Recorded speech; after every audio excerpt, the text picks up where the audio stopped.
OPS ஐயாவோட அரசியல் தாக்கம் எப்படி இருக்கு? இதுக்கப்புறம் அவர் என்ன மாதிரியான ஸ்டெப்ஸ் எல்லாம் எடுப்பாரு? ஓபிஎஸோட அரசியல் தாக்கம் பெருசு. ஓபிஎஸ் அவர்கள் ஜெயலலிதா அம்மையார் இறந்ததும் தமிழக மக்கள் ஓபிஎஸ் தான் சிஎம் தொடரணும் இருக்கணும் பெரிய அளவில் ஆசைப்பட்டாங்க. நாம கூட சொன்னோம், அவர் ரிசைன் பண்ணாதவரை அவரை யாரும் தூக்கி போட முடியாது. பட் அவர் ஜெயலலிதா கொடுத்தாங்கன்னு ரிசைன் பண்ண மாதிரி சசிகலா அம்மையார் தரப்பு கொடுத்தாங்கன்னு ரிசைன் பண்ணிட்டார். அவர் ரிசைன் பண்ணலன்னா மாஸ் லீடர் ஆயிருப்பார். தப்பு பண்ணிட்டாருன்னு சொல்றீங்களா சார்? கண்டிப்பா தப்பு பண்ணிட்டார் தான்மா. 33% இருந்த அதிமுக 20% குறைஞ்சிட்டுனா 13% வாக்கு அவங்க இழந்திருக்காங்க அதிமுக. அது ஓபிஎஸ் தான் முக்கிய காரணம். ஜெயலலிதா அம்மையார் இறக்கும் போது 40% வாக்குல இருந்த கட்சி 20.4% பாதியா குறைஞ்சு போச்சு. சீமான் கட்சி வளரும் கட்சி, இது தேயும் கட்சி. சீமான் தனிச்சு தான் போறாரு. நான் சொல்றேன், அந்த உங்களோட தேய்மானத்தை நான் பதிவு பண்றதுக்காக சொல்றேன். இதுக்கப்புறம் இது எப்படி சார் நகரும்? இப்போ எல்லாம் ஒரு இடத்துல நிக்கிறாங்க. அண்ணன் சீமான் அவர்கள் ஒரு இடத்துல நிக்கிறாங்க. முதல்வர் அவரோட வேலையை, முதலமைச்சர் அவர் வேலையை பார்த்துட்டு இருக்காரு. ஏடிஎம்கே இதுக்கப்புறம் என்ன அவங்களோட நகர்வுகள் எப்படி இருக்கும்? ஏடிஎம்கே இப்ப மெகா கூட்டணி அமைப்புன்னு சொல்றாரு. மெகா கூட்டணினா எப்படி சார்?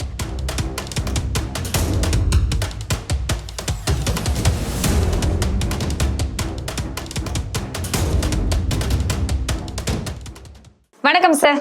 வணக்கம் நாச்சியார். ஓபிஎஸ் ஐயாவோட அரசியல் தாக்கம் எப்படி இருக்கு? இதுக்கப்புறம் அவர் என்ன மாதிரியான ஸ்டெப்ஸ் எல்லாம் எடுப்பாரு? அதை கொஞ்சம் மக்களுக்கு தெளிவா சொன்னீங்கன்னா நல்லா இருக்கும். ஓபிஎஸோட அரசியல் தாக்கம் பெருசு. ஓபிஎஸ் அவர்கள் ஜெயலலிதா அம்மையார் இறந்ததும் தமிழக மக்கள் ஓபிஎஸ் தான் சிஎம் தொடரணும் இருக்கணும் பெரிய அளவில் ஆசைப்பட்டாங்க. நாம கூட சொன்னோம், ஒரு மக்கள் முதல்வராக வந்துட்டாரு.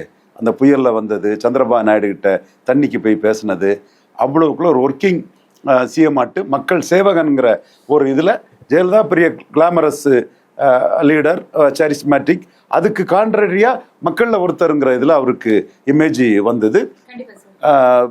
பல ஊடக சர்வேக்கள்லாம் ஸ்டாலினுக்கும் அவருக்கும் 45% அளவுக்கு கருத்து கணிப்புகள்லாம் வந்தது. அப்போ அவர் அவரை நான் சொன்னேன், அவர் ரிசைன் பண்ணாதவரை அவரை யாரும் தூக்கி போட முடியாது. பட் அவர் ஜெயலலிதா கொடுத்தாங்கன்னு ரிசைன் பண்ண மாதிரி சசிகலா அம்மையார் தரப்பு கொடுத்தாங்கன்னு ரிசைன் பண்ணிட்டார். அவர் ரிசைன் பண்ணலன்னா மாஸ் லீடர் ஆயிருப்பார். தப்பு பண்ணிட்டாருன்னு சொல்றீங்களா சார்? கண்டிப்பா தப்பு பண்ணிட்டார் தான்மா. அதுல நம்ம தப்பு பண்ணக்கூடாது, நீங்க காமராஜ் மாதிரி லீடர் ஆகுறீங்கலாம் நம்ம அப்பவே வெளிப்படையா பேசியிருக்கோம். ஏன்னா அவருக்கு அரசியல் எல்லாருமே அப்படிதான் இருப்பானாலும் கூட கம்பேரிட்டிவ்ல அவர் கொஞ்சம் காமான மனிதர், கொஞ்சம் அராஜகம் இந்த மாதிரிலாம் இல்லாத ஒரு காம் டைப்பு. அது மக்களுக்கு அவரை பிடிச்சிருந்து. பட் அவர் அதை ரிசைன் பண்ணிட்டாரு. அதுக்கு பிறகு தர்ம யுத்தம் அதெல்லாம் நடந்தது. இப்போ எடப்பாடிக்கு அவர் இரட்டை தலைமையா பெரிய அளவுக்கு ஹெல்ப் பண்ணி கொடுத்துட்டு இருந்தாரு. இப்போ நீங்க 33% வாக்கு 2021ஆம் ஆண்டு சட்டமன்ற தேர்தலில் வந்ததுன்னா ஓபிஎஸும் இபிஎஸும் இரட்டை தலைமையா இருந்ததுனால தான், ஓபிஎஸ் இபிஎஸ் சிஎம் கேண்டிடேட்டா ப்ரொஜெக்ட் பண்ணனால தான். பல மல்டிபிள் ஃபேக்டர்ஸ் இருக்கு. அதில் 10.5 கொடுத்தனால வன்னியர் ஓட்டு அதிகரிச்சதுல இருக்குது. பாமக கூட்டணி ஒரு ப்ளஸ்ஸு, வேல் யாத்திரை, கற்பவர் கூட்டம், ஒரு அருந்ததியர் சமூகத்தை சேர்ந்தவரை தலைவராக போட்டது, தேவேந்திர குல வேளாளர்கள் பேர் மாற்றத்தில் அந்த சமுதாயம் மோடியை நம்பி இந்த அணிக்குள்ள வந்தது. தென் இடி அப்படி அலோவ் பண்ணது, 5000 வேணாலும் கொடுத்துக்க, 2000 வேணாலும் கொடுத்துக்கன்னு மந்திரிகள்லாம் அப்படி அலோவ் பண்ணது. அதனால மந்திரிகள் தொகுதியிலெல்லாம் 10-15% வாக்குப்பதிவு அதிகம். நம்ம ஒரு விஜயபாஸ்கர், ஹெல்த் விஜயபாஸ்கர் அல்லது விராலிமலை விஜயபாஸ்கர், அவர் தொகுதியெல்லாம் ஹெவி போலிங், இதெல்லாம் சேர்ந்து 40% ஓட்டு அதிமுக அணிக்கு சட்டசபையில் வந்தது. இப்போ சில பேர் அது முழுக்க எடப்பாடி கையில் கொடுக்குறாங்க. அப்படி கொடுக்க முடியாது. அதற்கு பன்னீர்செல்வம் வாளாகவும் கேடயமா இருந்தனால தான் அந்த 40% அப்படி எங்க சார் சொல்றாங்க? யாரும் சொல்ல, நான் தான் உண்மையை சொல்றேன். அவர் தான் போயிட்டாரு, அவர் இல்ல, அவர் தேவையே இல்லை. இபிஎஸ் அவர்கள் தான் எல்லாமே. கட்சி இருக்கிறதுக்கு காரணம், இவ்வளவு தூரம் வந்திருக்கிறது காரணம் இபிஎஸ் ஐயா அவர்கள் தானே சொல்றாங்க. அதான் அவங்க ஒரு கருத்து குழுகளா இருக்கிறாங்க. 33% இருந்த அதிமுக 20% குறைஞ்சிட்டுனா 13% வாக்கு அவங்க இழந்திருக்காங்க அதிமுக. அது ஓபிஎஸ் தான் முக்கிய காரணம். உடனே கேட்கலாம், ஓபிஎஸ் ஒரு தொகையில தானே நின்னாருன்னு. ஆமா, ஒரு தொகையில தான் நின்னாரு. ஆமா, எனக்கு தெரிஞ்ச டெல்லி நண்பர் ஒருத்தரே 5 தொகுதி ஆஃபர் பண்ணிக்கிட்டு 6 தொகுதி வரை நீங்கள் நிற்கலாங்கிறத சொல்லிட்டு போனார். சந்தர்ப்ப சூழ்நிலை அவர் ஒரு தொகுதியிலையாவது நின்னார். ஆனால் அவரை நீக்கி நீங்கள் செயல்பட்டது தான் 33 இருந்த நீங்கள் 20க்கு போயிட்டீங்க. இந்த 20ம் தேமுதிக விஜயகாந்த், கேப்டன் விஜயகாந்த் சிம்பதி உங்களுக்கு ஒரு லக்கு. அந்த லக்கு அடிக்கலைன்னா அது 20 வந்திருக்காது, 18 17 தான் வந்திருக்கும். சோ அவங்க இருந்தனால தான் இந்த 20 வந்திருக்குன்னு சொல்றீங்க. கண்டிப்பா இதுக்கு ஆதாரங்களையும் நம்ம சொல்ல முடியும். இப்போ ஓபிஎஸ் அவர்களை மையமா வச்சு பேசுறதுனால, ஓபிஎஸ் நீக்கினால என்ன பாதிப்பு வந்ததுன்னா, கொங்கு மண்டலத்துல இபிஎஸும் ஓபிஎஸும் ஒரு இலையில ஓபிஎஸ் ஒரு இலையில இபிஎஸ்ன்னு இருக்கும்போது மக்கள் மத்தியில் என்ன தெரிஞ்சதுன்னா, அது அந்த ஜெயலலிதாவுக்கு ஆதரவான ஜெயலலிதாவுக்கு விசுவாசமான ஆள் இந்த குங்குமம் போட்டு வச்சிருப்பாரு அவருன்னு சாதாரண மக்களை வந்து ஓபிஎஸ் பேசினாங்க. அப்போ ஒரு முக்குலத்தோர் சமுதாயம்னு மக்களுக்கு தெரியும், சீஃப் மினிஸ்டர் வரும்போதே தெரியும். அப்போ கொங்கு மண்டலத்தில் உள்ள மற்ற ஒக்காலியா கவுடர்கள், கொங்கு நாடார்கள், அருந்ததியர் மக்கள், கொங்குல உள்ள இஸ்லாமியர்கள், கொங்குல உள்ள தொட்டிய நாயக்கர்கள், வேட்டுவ கவுண்டர்கள், இந்த மாதிரி கொங்குல உள்ள இதர பிற ஜாதிகள், நாயுடு, இவங்கெல்லாம் என்ன நினைச்சாங்கன்னா, இது ஒரு பொதுத்தள கட்சி, ஜெயலலிதாவோட விசுவாசி இங்க இருக்கிறாரு, எடப்பாடியும் இருக்கிறாரு, விசுவாசியும் இருக்கிறாரு, ஒரு இலையில அவர் இருக்கிறாரு, ஒரு இலையில இவர் இருக்காருன்னு நம்ம நம்பி ஓட்டு போடலான்னு கொங்கு வேளாள கவுண்டர் அல்லாதவங்கெல்லாம் நம்பி ஓட்டு போட்டாங்க. அதனாலதான் கொங்கு மண்டலத்தில் சீட்டு ஜெயித்து. இதை சரியா பயன்படுத்தி இதுல கோல் போட்டவர் வந்து வேலுமணி. வேலுமணிக்கு பிராண்டிங் டீமும் நல்லா பண்ணாங்க. நம்ம நண்பர் ஒருத்தர் தான் அதை இருந்து பண்ணாரு. அம்மாவின் சின்னத்துக்கு தோல்வி இல்லை, அம்மாவுக்கு தோல்வி இல்லைன்னு அம்மாவின் விசுவாசியான ஓபிஎஸ் முன்னிலைப்படுத்தி இலவச திருமணங்களை நடத்தினாங்க. அப்போ அங்கே உள்ள எல்லா ஜாதிக்கும் மத்தியிலையும் வந்து இது ஒரு பொதுத்தளமான கட்சி தாங்க. 2 தலைவர் இருக்காங்க. கவுண்டர் கட்சின்னு நம்ம முழுமையாக பார்க்காண்டாம். செக்குக்கு ஒரு செக் அண்ட் பேலன்ஸுக்கு ஓபிஎஸ் ஒரு முக்குலத்தோறும் இருக்கிறாருன்னு இதர ஜாதிகளும் போட்டு போட்டாங்க. இந்த இடம்தான் ஓபிஎஸ் முக்குலத்தோர்னு மற்றவங்க பார்க்குற பார்வைக்கும் நுணுக்கமாக erudite analyst with esoteric knowledge of Tamil பொலிட்டிக்ஸ்ன்னு, ஏன்னா நானே கொஞ்சம் செல்ஃப் ரியலைசேஷனோட கிளைம் பண்ணிக்கிறேன் ஆச்சியார், உண்மை அது. அந்த அடிப்படையில் ஓபிஎஸ் இருந்தது. கொங்கு வேளாளர் அல்லாத இதர சமூகங்கள் மத்தியில் இது ஒன்றும் யாரும் அபகரிச்சுட்டு போக முடியாது. இந்த கட்சியை 50% ஓபிஎஸ் இருக்கிறாரு. அவர் மற்ற ஜாதி நலனையும் பார்த்துக்குவாரு, 24 மனை தெலுங்கு செட்டியார் நலனையும் ஓபிஎஸ் பார்த்துக்குவாரு. ஸோ ஓபிஎஸ் இருக்கனால யாரும் எல்லாம் எனக்கு போடு, எல்லாம் எனக்கு போடு, எல்லாம் நான் தான்னு அபகரிச்சுட்டு போக முடியாத ஒரு நம்பிக்கை இதர சமூகங்கள் மத்தியில் கொங்கு மண்டலத்தில் இருந்தது. இப்போ ஓபிஎஸ்ஸை நீக்கினதுனால கொங்கு மண்டலத்திலே வாக்கு வலிமை குறைஞ்சி போச்சு. அன்னைக்கு வேலுமணி அவ்வளவு தொகுதியும் அடித்து ஜெயித்தார். இவர் வானதி சீனிவாசனை அவங்களும் வெயிட்டான கேண்டிடேட் தான், கமல்ஹாசனை எடுத்து ஜெயிக்க வச்சார். இன்னைக்கு அவரே 17% ஓட்டுக்கு போயிட்டாரு. இவர் தேமுதிக இல்லைன்னா டெபாசிட் போயிருக்க நிலைமைக்கு ஆயிடுச்சு. அப்போ ஓபிஎஸ் அங்கே நீக்கப்பட்டதுனால அந்த கட்சியின் தன்மையே கம்ப்ளீட்டாக மாறி போயிடுச்சு, வாக்கு வலிமையே குறைஞ்சி போயிடுச்சு. அப்படியே ஒரு ஒரு ஒரு தரப்பினரோட வாக்கு அப்படியே போயிருச்சு. ஆமாம், இது எல்லாத்துக்கும் பொதுவான கட்சி இல்லை, ஒரு ஜாதிக்கான கட்சி. எங்க நல்ல மனுஷன், நீங்கள் சசிகலா தினகரன் நீக்கினது கூட மக்கள் ஒன்றும் பெருசாக இது பண்ணிக்கல. இவர் சார்ந்தே நின்று பழக்கப்பட்டவர், நல்ல ஆள். ஜெயலலிதா அம்மையாருக்கு பதவி திருப்பி கொடுத்தாரு, சசிகலாட்ட கூட பதவி திருப்பி கொடுத்தாரு. யாருக்கு எதிராட்டும் சதி பண்ணி அரசியல் பண்ண மாட்டார். நம்ம இவரை தட்டி விட்டுட்டோம்னா நம்ம அந்த இடத்துக்கு வந்துடலாங்கிற சதி பண்ணி அரசியல் பண்ண மாட்டார். அப்போ சதி பண்ணாதவர், அதிர்ந்து பேசாதவர், நியாயமாக நம்பிக்கைக்குரியவா இருக்கக்கூடியவரை ஏன் நீக்கினாங்கிறது ஜாதி கடந்து குறிப்பாக கொங்கு வேளாளர் அல்லாத சமூக மக்கள் மத்தியில் பெரிய அளவில் அது ரிஃப்ளெக்ட் ஆயிட்டு, அதோட விளைவு தான் வந்து இன்னைக்கு நீலகிரி, கோயம்புத்தூர்லெல்லாம் அதிமுக 3வது இடம் போயிட்டு, இது ஒரு பாதிப்பு. சார் ஒரு டைம்ல பார்த்தா வந்துட்டு, ஒரு டைம்ல இல்லை, அந்த காலத்துலலாம் வந்து கட்சி பெரிய கட்சினாவே அதிமுக தான் சார் சொல்லுவாங்க. ஐ மீன் ஜெயலலிதா வச்சு சொல்லுவாங்க, எம்ஜிஆர் ஐயா வச்சு சொல்லுவாங்க. இப்போ வந்து பார்த்தா ரொம்ப சைலண்டா என்ன நடக்குது, ஏது நடக்குது, இருக்காங்களா இல்லையா அப்படின்னு தெரியாத அளவுக்கு இருக்கு. இன்னைக்கு தேஞ்சு போகக்கூடிய கட்சி. ஜெயலலிதா அம்மையார் இறக்கும் போது 40% வாக்குல இருந்த கட்சி இன்னைக்கு 20.4% பாதியா குறைஞ்சு போச்சு. சீமான் கட்சி வளருங்கட்சி, இது தேயுங்கட்சி. கூட்டணி வச்சா அது வளருங்கட்சிங்கிறத கருத்துல கொண்டு, இது தேயுங்கட்சின்னு கருத்துல கொண்டு 117 தான் கூட்டணி வைக்க முடியும். சீமான் தனிச்சு தான் போறாரு. நான் சொல்றேன், அந்த இவங்களோட தேய்மானத்தை நான் பதிவு பண்றதுக்காக சொல்றேன். ஓபிஎஸ்ஆல இன்னொரு பாதிப்பு என்னன்னா, வட தமிழகம், வட தமிழகத்தில் சிவி சண்முகம் ரொம்ப பவர் பொலிட்டிக்ஸ் பண்ணி பெருசாக நிற்பார். ஓபிஎஸ் இருக்கிறது வரை சிவி சண்முகம் ஓரளவு கண்ட்ரோலில் இருந்தாருங்கிற ஒரு பார்வை இருந்தது. இப்போ வட தமிழகத்திலையும் வன்னியர் அல்லாத பிற ஜாதிகள் வாக்கு வந்து எதிராக போயிட்டாங்க. அவங்க எங்க போயிட்டாங்கன்னா திமுகவுக்கு நிறைய போயிருக்காங்க. சார் வன்னியர்கள் ஓட்டுமே போயிருச்சுங்கிறீங்களா? வன்னியர் ஓட்டு போகல. வன்னியர் ஓட்டு 10.5 பெரிய அளவுல நிலைச்சு நின்று 10.5 அவங்க கொடுக்க இன்னும் அது வந்து நடைமுறைப்படுத்தப்படல சார். அதுக்கான ஃபுல் அங்கீகாரங்களும் வரல இல்ல. பட் அந்த சமுதாயம் எடப்பாடி கொடுத்தாரு, மற்ற ஜாதிக்கு இல்லாத பெருமையை நமக்கு கொடுத்தாரு. இப்போ நீங்க முத்திரையர்கள்ட்ட இப்பதான் கோபம் வருது. இப்போ வன்னியர் அதுல வந்து நமக்கு பெருமையை கொடுத்துட்டாரு, வேற எந்த ஜாதிக்கும் இல்லாத கெத்த நமக்கு எடப்பாடி கொடுத்துட்டாருன்னு ஓட்டு போட்டுட்டாப்புல. 38% சேலத்துல, 40% கள்ளக்குறிச்சியில, 35 விழுப்புரம், சிதம்பரத்துல, இப்படி அவங்க போட்டுட்டாங்க. நம்ம டேட்டா வச்சு கரெக்டா சொல்லணும். எடப்பாடி வந்து 15% நிறுத்தம் நம்ம சொன்னோம். அது முடியாம போனதுக்கு கேப்டன் விஜயகாந்துக்கு சிம்பதியும் வன்னியர்கள் ஓட்டு போட்டதும் தான் காரணம். இந்த இடத்துக்குள்ள வன்னியர் அல்லாதவர்கள் ஓட்டு வராதனால வெற்றி வாய்ப்பு அது தொட முடியல. அதுக்கு காரணம் ஓபிஎஸ் இதுதான். அந்த வன்னியர் அல்லாத அதிமுக ஆதரவாளர்கள் ஸ்டாலின் பக்கமே போயிட்டாங்க. அது ஓபிஎஸ் விட்டதுனால அதோட பின் விளைவுகள் வேற மாதிரி வருது. ஓபிஎஸ் வடக்கெல்லாம் கேண்டிடேட் போட்டு ஃபைட் பண்ணுவாருன்னு எதிர்பார்க்கல. அப்போ முதலியார் பரையர் சமூக மக்களுக்கு வந்து ஓபிஎஸ் அநீதி இழைச்ச எடப்பாடியோட ஸ்டாலினுக்கே போடுவோம்னு அவங்க ஒரு முடிவெடுத்து எடப்பாடி ஜெயித்திடக்கூடாதுன்னு ஸ்டாலினுக்கே அந்த வாக்குகளை முதலியார் சமூகமும் பரையர் சமூகமும் வந்து போயிட்டாங்க.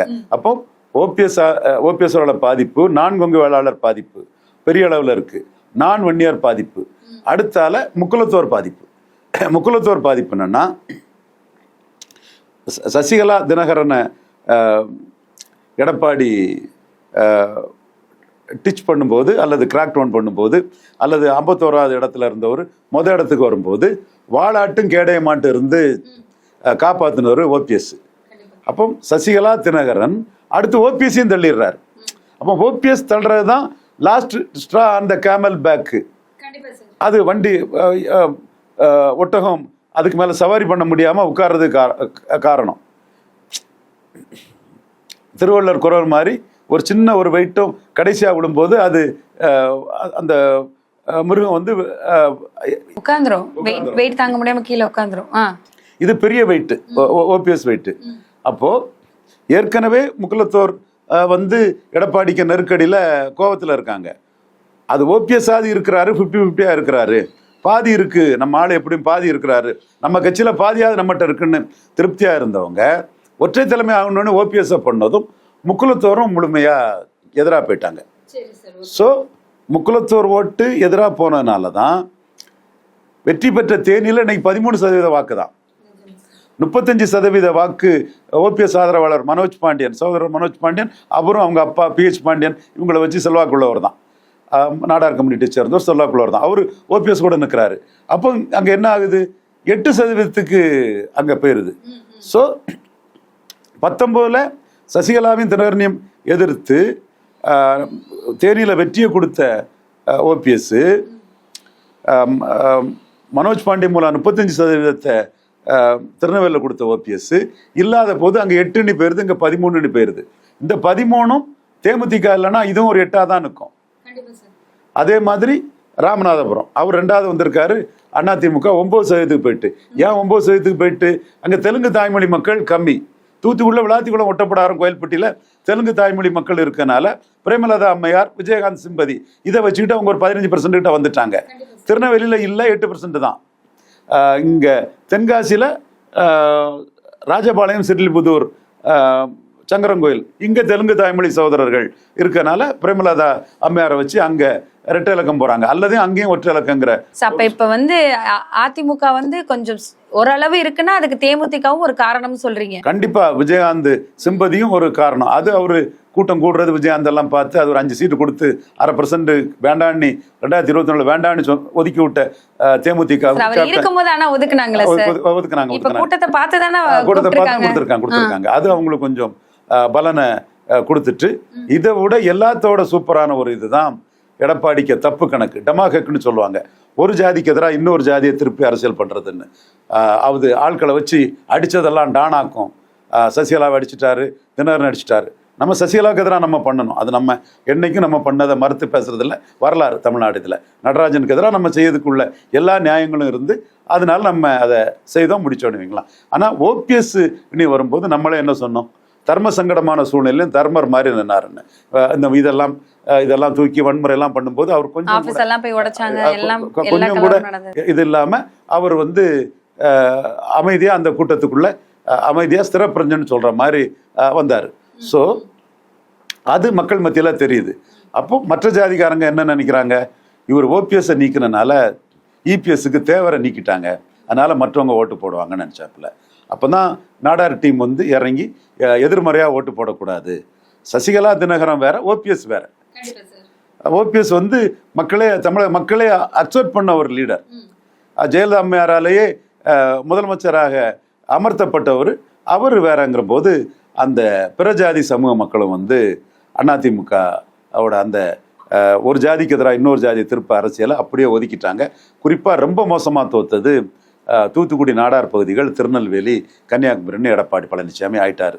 அப்போ ஓபிஎஸ்ங்கிறவர் வந்து ஒரு மக்கள் மத்தியில பெரிய இமேஜோட ஒரு சிம்பதியோட இருந்தவர். கண்டிப்பா சார். எல்லாருக்கும் ஞாபகம் வரும்னா ஏடிஎம்கேல ஜெயலலிதா அம்மாவுக்கு அப்புறம் யாரு அப்படின்னு சொல்லி யோசிச்சா ஓபிஎஸ் ஐயா அவர்களை இதுதான் மக்கள் மனசுல பதிஞ்சு இருந்தது. ஆமா. அப்போ அவரை நீங்க நீக்கினதுல அவர் ஒன்றும் பெரிய சக்தியா வரல. ஆனா உங்களை ஒரு நெகட்டிவ் லீடர், அபகரிக்கக்கூடிய லீடர், ஒரு நியாய உணர்வு அற்றவர், நம்பகத்தன்மையற்றவர், மோடிக்கும் நம்பகத்தன்மையற்றவர், சசிகலாவுக்கும் நம்பகத்தன்மையற்றவர். முதல் பாயிண்ட்ல நம்ம இவரை எடப்பாடியை சப்போர்ட் பண்ணோம். அதை நான் மறைச்சு பேச வேண்டிய அவசியம் இல்லை. எல்லா இடமும் ஒரே மாதிரி நம்ம பேசுவோம். பன்னீருக்கும் நம்பகத்தன்மையற்றவர்னு தொடர்ந்து 3 இதுல எடப்பாடிக்கு இமேஜே வந்து ஒரு காலத்துல எம்ஜிஆர் கலைஞர் எதுக்கும் போது ஒரு இமேஜ் இருந்தது இல்லையா, கலைஞருக்காக ஈர்ப்பு சக்தி, பேச்சு திறமை இருந்து, அது இல்லாதவருக்கு அதோட மோசமான இமேஜ் வந்து இன்னைக்கு எடப்பாடி பழனிசாமிக்கு வந்துட்டு. அதிமுக 33% வாக்கு எடுக்கும் போது நான் என்னோட பேட்டி ஒற்றை தலைமையா 2006 ஜெயலலிதா எடுத்ததை விட இரட்டை தலைமையா இபிஎஸும் ஓபிஎஸும் அதிகம் எடுத்திருக்காங்கன்னு சொன்னேன். இப்போ அது ஓபிஎஸ் நீக்கத்தால 13% வாக்கு அவங்க இழந்து 20%க்கு எடப்பாடி போயிட்டாரு. என்ன சால்ஜாப் சொல்றாரு, மக்களவை வேற சட்டமன்றம் வேற. உண்மை, மக்களவை வேற சட்டமன்றம் வேற, ஆப்பிள் வேற ஆரஞ்சு வேற. நான் தான் சொன்னேன், மறுக்கவே இல்லை. மக்களவையில் கீழே போவாருங்கிற நம்பிக்கையில தான் அதெல்லாம் சொன்னேன். சொன்னது மாதிரி கீழே போயிட்டாரு.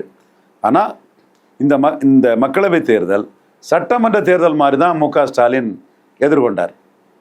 அவரை முன்னிறுத்தி தான் இந்தியாவை காப்போம், தமிழ்நாட்டை காத்துட்டோன்னு தான் அந்த பிரச்சாரத்தை பண்ணார்.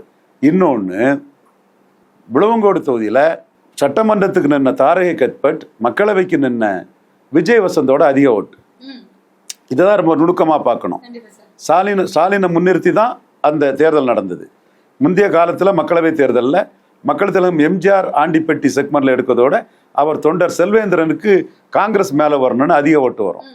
புரட்சி தலைவி ஜெயலலிதா அம்மையார் பர்கூர்ல எடுக்கிறத விட பர்கூர் கிருஷ்ணகிரி மக்களவையில் இருக்கக்கூடிய பர்கூர் செக்மெண்ட் வேட்பாளர் பாலப்பாடி ராமமூர்த்திக்கு அதிக ஓட்டு வரும். கண்டிப்பா சார். அது அந்த காலம். இப்ப எல்லாம் தலைகீழ அப்படியே மாறி ஸ்டாலினை முன்னிறுத்தி அசம்பிளிக்கு அதிக ஓட்டு வந்துட்டு பார்லிமெண்டோட விஜய் வசந்தோட தாரகை கத்பட்டோட அதிக ஓட்டு வந்து. கண்டிப்பா சார். அந்த விஜய் வசந்த் அவங்க அந்த இடத்துல வந்துட்டு இப்போ வசந்தகுமார் அவர்களுக்கு வந்து ஒரு பவர் இருக்கும். அவங்க அந்த இடத்துல வந்து அவங்க தான் வருவாங்கன்னு காலங்காலமா சொல்லிட்டு இருந்த அந்த பேச்சு போய் இப்ப அது அப்படியே தலைகீழா மாறி தாரகை கத்பட்டுக்கு கை சின்னத்துல சட்டமன்றத்தில் அதிக ஓட்டுன்னா ஸ்டாலின் கொடுத்த 1000 ரூபா கூட இருக்கலாம். ஸ்டாலின் அந்த இலவச பெண்கள் பேருந்து இதாக இருக்கலாம். இதை நான் சொல்றது வந்து ஆதாரத்தோட தான் சொல்றேன். ஏன் சொல்றேன்னா, நீங்க 2019 ராகுல் காந்தியை முன்னிறுத்தி அந்த களத்தை அமைச்சாரு ஸ்டாலின். கண்டிப்பா சார். ராகுல் காந்தி தலைமையோட 7% ஸ்டாலினுக்கு குறைவுங்கிறத நான் 1000 தடவை சொல்லியிருப்பேன். முதலமைச்சர் ஸ்டாலினுக்கு ராகுல் காந்தி தலைமையோட 7% குறைவுன்னு 1000 தடவை சொல்லியிருப்பேன். இன்னைக்கு அதே ரவீந்திர சாமி சொல்றான், நீங்க ராகுல் காந்தியை முன்னிறுத்தாதது எங்களுக்கு மகிழ்ச்சி தான், ஸ்டாலினை முன்னிறுத்தி எடுத்த ஓட்டுன்னு நாம இதை வந்து அக்செப்ட் பண்ணி பேசுறோம். கலைஞர் 2004 சோனியா முன்னிறுத்தி எடுத்த ஓட்டுன்னும், 80 இந்திரா காந்தியை முன்னிறுத்தி எடுத்த ஓட்டுன்னும், 84 இந்திரா காந்தி அனுதாபாலையை முன்னிறுத்தி எடுத்த ஓட்டுன்னும் நாம் நிலைமை இன்னைக்கு இல்லை. சீஃப் மினிஸ்டராக இருக்கக்கூடிய ஸ்டாலினை முன்னிறுத்தி எடுத்த ஓட்டு. இதெல்லாம் ஏன்னு சொல்றேன்னா, வெறும் நுண்டி குதிரைக்கு சறுக்குன்னு சாக்குன்னு இருட்டை கொண்டு ஓட்டை அடைக்கிறது மாதிரி பாராளுமன்றம் வேற சட்டமன்றம் வேறன்னு எடப்பாடி தரப்பு சொல்லக்கூடிய அந்த பொய் பிரச்சாரத்தை அடிக்கிறதுக்கு தான் நாம இதை சொல்றோம். கண்டிப்பா சார். இதுக்கப்புறம் இது எப்படி சார் நகரும்? இப்போ வந்துட்டு எல்லாம் ஒரு இடத்துல நிக்கிறாங்க. அண்ணன் சீமான் அவர்கள் ஒரு இடத்துல நிக்கிறாங்க. முதல்வர் அவரோட வேலையை, முதலமைச்சர் அவர் வேலையை பார்த்துட்டு இருக்காரு. அதுக்கப்புறம் வரப்போற கட்சிகளும் அவங்கவுங்க வேலையை பார்த்துட்டு இருக்காங்க. ஏடிஎம்கே இதுக்கப்புறம் என்ன, அவங்களோட நகர்வுகள் எப்படி இருக்கும்? ஏடிஎம்கே இப்ப மெகா கூட்டணி அமைப்புன்னு சொல்றாரு. மெகா கூட்டணினா எப்படி சார்? ஆல்ரெடி தேமுதிக அவங்களுக்குள்ள இருக்கிறாங்க. பிஜேபியை விட்டு வெளியே வந்துட்டாங்க. அவங்களுக்குள்ள இனிமே போவாங்களா என்னன்னு கூட தெரியல. இதுக்கப்புறம் அவங்க என்ன பண்ணுவாங்க? 2024 முன்னே இதே மெகா கூட்டணி தான் இருப்பான்னு சொன்னேன். நாச்சியாட்ட நான் என்ன சொன்னேன், 1% பலம் உள்ள கட்சி கூட அவர் கூட கூட்டணிக்கு வரமாட்டாருன்னு சொன்னேன். கடைசியில தேமுதிக வந்ததுல விஜயகாந்துக்கு அந்த சிம்பதியில ஒரு லாபத்தை பார்த்துட்டார். பட் கூட்டணிக்கு வரும்போது அவங்களுக்கு பலம் 1/2% தான். இவரே 2021 வேண்டான்னு ஐயா எடப்பாடி பழனிசாமியே விலக்கின கட்சி தான். இப்போ அவருக்கு ஏன் கூட்டணிக்கு ஆட்கள் வரமாட்டாருன்னு சொன்னா, விக்கிரவாண்டி காட்டி கொடுத்துட்டு சார். அவங்க ஏன் சார் அதுல பின் வாங்கியிருக்கவே வேண்டாம்ல சார்? பின் தேவையில்லாம தானே சார் பின் வாங்கினாங்க. பின் வாங்கினது காரணம் ஊக்குவிக்கிறதுக்கு யாரும் இல்லை. சிபி சண்முகம் ஊக்குவித்திருப்பாருன்னா அவங்க நின்றுப்பாங்க. பாமகவோட கீழே போயிடக்கூடாது, அதில் சான்ஸ் எடுக்காண்டான்னு பின் வாங்கிட்டாங்க. ஆனால் உங்கள் கருத்துப்படி அதில் நின்று 2வது வந்திருப்பாங்கன்னா, இப்போ சிதம்பரத்தில் 2வது வந்தாங்க, விழுப்புரம் பார்லிமெண்ட்டில் 2வது வந்தாங்க. ஏன் இதே விக்கிரவாண்டி செக்மெண்ட்லேயே அவங்க 35% வாக்கெடுக்கும் போது பாமக 17% தான் வாக்கெடுத்தது. நம்ம ஓட்டு நமக்கு நிற்கும்னு அவங்க நின்று இருப்பாங்கன்னா, பாமக விழுந்துட்டு பாமக ஓட்டெல்லாம் எடப்பாடி 10.5 கைப்பற்றிட்டாருங்க, எஸ்டாப்ளிஷ் ஆயிருக்கும். இப்போ பார்லிமெண்ட்ல எஸ்டாப்ளிஷ் ஆனது இல்ல, எடப்பாடிக்கு ஓட் டிரான்ஸ்ஃபர் கெப்பாசிட்டி இல்ல, தேசிய ஜனநாயக கூட்டணின்னு அண்ணாமலை இவரை நக்கல் நையாண்டி கிண்டல் கேலி பண்ணி எடப்பாடி எல்லாம் ஒரு ஆளே இல்லைன்னு சொன்ன பிறகும் அந்த ஓட்டுல ஒரு பெரும்பகுதி வந்துட்டு, இன்னொரு பகுதி நாம் தமிழர் சீமானே உணர்ந்தக்கூடிய அளவுக்கு அதிமுக ஓட்டே திமுகவுக்கு காசுக்கு போயிட்டு ஜாதி அடிப்படையில் போயிட்டுன்னு சொல்லும் போது, அந்த அதிமுக போராட்டத்துக்கு போய் ஆள் அனுப்பி வாழ்த்து தெரிவித்தோம். நான் அதிமுகவை இங்கெல்லாம் ஆதரிச்சிருக்கேன்னு சொல்லியும் அதிமுக ஓட்டு எடப்பாடி பழனிசாமிக்கு ஓட் டிரான்ஸ்ஃபரிங் கெப்பாசிட்டி இல்லைன்னு ஆகிப்போச்சு. அப்போ சீமானும் இதை புரிஞ்சுக்கிட்டாரு. சீமானும் ஏனுமா 50-50 சொன்னா கூட கூட்டணி போக மாட்டார். ஏன்னா எடப்பாடிக்கு ஓட்டு டிரான்ஸ்ஃபர் ஆகாதுன்னு, கண்ட்ரோல் இல்லை, டிரான்ஸ்ஃபர் ஆகாதுன்னு அவருக்கு தெரிஞ்சு போச்சு. இந்த இடத்துல அவங்க நிக்காம அவங்களோட பலவீனத்தை எல்லாத்தையும் காமிச்சிட்டாங்களா சார்? பலவீனத்தை நிக்காம காணிச்சது மட்டும் இல்ல, தேசிய ஜனநாயக கூட்டணியில பாமக ஓட்டு எடுத்துடக்கூடாங்க எண்ணத்துல நாம் தமிழரை பேசி அந்த போராட்டத்துக்கு நாம் தமிழர் 2வது கட்ட தலைவரெல்லாம் வர வச்சு ஓட்டெல்லாம் நாம் தமிழருக்கு டிரான்ஸ்ஃபர் பண்ணிடலான்னு அவங்க நினைச்ச அந்த இதுவும் அடிபட்டு போச்சு. சீமானை பொறுத்தவரை கடைசி நேரத்தில் தனிச்சு போட்டி சீன மூங்கில் மாதிரி 36 லட்சத்தை 72 லட்சம் ஆக்கும்னு சொல்லி ஏதோ 2000 ஓட்டை ஏற்றி அவருக்கு இமேஜை காப்பாற்றிக்கிட்டாரே தவிர எடப்பாடியால் வாக்கு வராதுன்னு ஆகிப்போச்சு. அப்போ எடப்பாடிக்கு ஓட் டிரான்ஸ்ஃபரிங் கெப்பாசிட்டி இல்லை, சீட் கன்வெர்ட்டிங் கெப்பாசிட்டி இல்லைன்னு சொன்னால் யார் எடப்பாடி கூட கூட்டணி போவா? ஆக இவ்வளவு பின்னடைவுக்கும் காரணம் யாரு? ஓபிஎஸ் நீக்கினது. ஓபிஎஸ் எம்ஜிஆர் மாதிரி சாதிக்கல, அது வேற விஷயம், நான் மறுக்க வரல. அவரு ஒரு பலமா இருந்தாரு, அந்த கட்சிக்கு ஒரு பலமா இருந்தாரு, கூட்டம் இருக்கு, அவருக்கு சிம்பதி ஒரு கூட்டம் இருக்கு. அதை அவர் சக்தியாட்ட ஆக்க முடியலன்னாலும் அவங்க அதிருப்தி அடைஞ்சிட்டாங்க. இதைத்தான் நம்ம பாஜக தலைமைக்கு சொன்னோம். எடப்பாடி கூட கூட்டணி வச்சா ஓபிஎஸ் தாக்கு பிடிச்சு விட மாட்டாரு. ஆனா ஓபிஎஸ் மேல சிம்பதி உள்ள ஓட்டெல்லாம் அப்படியே உதயசூரியனுக்கு போயிடும். இப்ப என்ன ஆகி போச்சுன்னா, கலைஞருக்குள்ள மக்கள் ஒரு சில இது யோசிப்பாங்கல்ல சார், அவர் என்னதான் அவர் பிடிக்கலனாலும் கட்சிக்குன்னு ஒரு பவர் இருக்குல்ல சார். டிஎம்கேவா ஏடிஎம்கேவா, அவர் ஏடிஎம்கேலே இருந்திருந்தாருன்னா அந்த ஓட்டு ஏடிஎம்கேக்கு தான் சார் வந்திருக்கும். அவர் வேற இடத்துக்கு போன உடனே தானே சார் சதறிடுச்சு. கண்டிப்பா. இப்ப என்ன ஆயிட்டுன்னா, கலைஞருக்குள்ள எதிர்ப்பு மு.க. ஸ்டாலினுக்கு இல்ல, தொடர் வெற்றி பெற்றுட்டு இருக்கிறார். கண்டிப்பா சார், கண்டிப்பா. பார்லிமெண்ட் கேண்டிடேட்டை விட அசம்பிளி கேண்டிடேட் தாரையகப்பட்டு அதிக ஓட்டு பெறாங்க. ஆனா கலைஞருக்கே இல்லாத ஒரு மிகப்பெரிய எதிர்ப்பு எடப்பாடி பழனிசாமிக்கு உருவாயிட்டு. இன்னைக்கு தமிழ் மண்ணில் நுணுக்கமா ஆய்வு பண்ணக்கூடியவங்க எடப்பாடி பழனிசாமியை முன்னிறுத்தினா அது ஸ்டாலினுக்கு வெற்றியை தங்க தாம்பாளத்தில் வச்சு கொடுத்த மாதிரின்னு ஆகிப்போச்சு. அப்போ பன்னீர்செல்வத்தை நீக்கி ஒரு பெரிய பின்னடைவை சந்திச்ச எடப்பாடி பழனிசாமி யதார்த்தத்தை உணர்ந்து எதுக்கு வரணும்னா 1-1 வந்தாதான் மு.க. ஸ்டாலினை வீழ்த்த முடியும். அப்போ இனிமேல் ஒரு எல்லாரும் ஒரு முதறிஞர் ராஜாஜி உருவாக்குற மாதிரி ஒரு அலையன்ஸ் உருவானாதான் மு.க. ஸ்டாலினை வீழ்த்த முடியும். அல்லது எடப்பாடி பழனிசாமியை முன்னிறுத்தி மு.க. ஸ்டாலினை ஏன் வீழ்த்த முடியாதுன்னா, கொங்கு மண்டலத்தில் பிற ஜாதிகள் ஓட்டு போட மாட்டாங்க, வன்னிய மண்டலத்தில் பிற ஜாதிகள் ஓட்டு போட மாட்டாங்க, தென் மாவட்டத்தில் முக்குலத்தோர் ஓட்டு போட மாட்டாங்க, ஓபிஎஸ்க்கு அந்த ஜாதிய ரீதியான எதிர்ப்பு இல்லைன்னா பிற ஜாதிகளும் நமக்கு என்ன லாபம்னு நாடார்களும் ஓட்டு போட மாட்டாங்க. நம்மளும் அந்த பிரச்சாரத்தை முன்னெடுத்து களத்தில் ஜெயித்துட்டோம். அப்போ இதுதான் இன்னைக்குள்ள நிலைமை. இந்த மோசமான நிலைமைக்கு காரணம் ஓபிஎஸ்ஸை எவ்வித காரணமும் இல்லாமல் அபகரிக்கும் நோக்கத்தோட ஒற்றை தலைமைங்கிற பேரில் தான் அபகரிக்கணும், தன் ஜாதி அபகரிக்கணுங்கிற நோக்கத்தில் எடப்பாடி செய்த அந்த தவறால தான் இன்னைக்கு இவ்வளவு பெரிய பின்னடைவை சந்திச்சிருக்கிறாரு. KP முனுசாமியை வச்சு முன்ன விட 1% ஓட்டு அதிகம் வந்துட்டோன்னு சொல்றாரு. உண்மைதான். அது 10.5 கொடுத்த வன்னியர்களால் அது வந்திருக்கே தவிர இந்த கட்சி நாடார் ஏரியாவில் இல்லை, முக்குலத்தோர் ஏரியாவில் இல்லை, மீள முடியாது. கொங்கு வேளாளர் ஏரியாவிலையும் மோடி பிளஸ் அண்ணாமலைன்னு கொங்கு வேளாளர் ஓட்டு பாதிச்சுட்டு கொங்கு வேளாளர்களை புகழ்ந்து மோடி அதை எடுத்துட்டாரு. ஸ்டாலின் பிளஸ் செந்தில் பாலாஜின்னு அதுவும் பாதிச்சுட்டு கொங்கு வேளாளர் அல்லாதார் மத்தியிலையும் ஓபிஎஸ்ஸை நீக்கினதுனால அவங்களும் அதிருப்தி அடைஞ்சிட்டாங்க. ஸோ மிக மோசமான சூழ்நிலையில் வன்னியர்களின் ஆதரவு ஒன்றே பலம்னு, அந்த 10.5 ஒன்றே பலம்னு எடப்பாடி பழனிசாமி இருக்கிறாரு. அதைத்தான் KP முனுசாமி வந்து சொல்லிட்டு இருக்கிறாரு. தேமுதிக கூட பட்ஜெட்டை ஆதரித்து NDA ஆப்ஷனை ஓப்பன் பண்ணிட்டாங்க பிரேமலதா அம்மையார். நீங்க இப்ப என்ன சொல்ல வரீங்கன்னா வந்து ஓபிஎஸ் ஐயா வந்து ADMK தேவை அப்படின்னு சொல்றீங்க. அவர் இருந்தாதான் சில மாற்றங்கள் வரும், அவர் இருந்தாதான் சில பேரை வந்து நம்ம எதிர்க்க முடியும் அப்படிங்கிறத சொல்றீங்க. கண்டிப்பா மீண்டும் பழைய இரட்டை தலைமைங்கிற அளவுக்கு அவருக்கு ஒரு வெயிட்டேஜ் இருந்தாதான் அதிமுக வந்து பழைய அதிமுகங்கிற அந்த பவர் வந்து நோக்கி வரலாம், அல்லது உடஞ்ச கண்ணாடி ஒட்டாம கூட போயிடலாம். நான் அது உறுதியா சொல்ல மாட்டேன் எதுனாலும். அந்த கண்ணாடியை உடைச்சதுல எடப்பாடி பழனிசாமி பெரிய அளவுக்கு பாதகத்தை சந்திச்சிட்டாரு. கண்டிப்பா சார், தொடர்ந்து பேசலாம். நன்றி சார். நன்றி.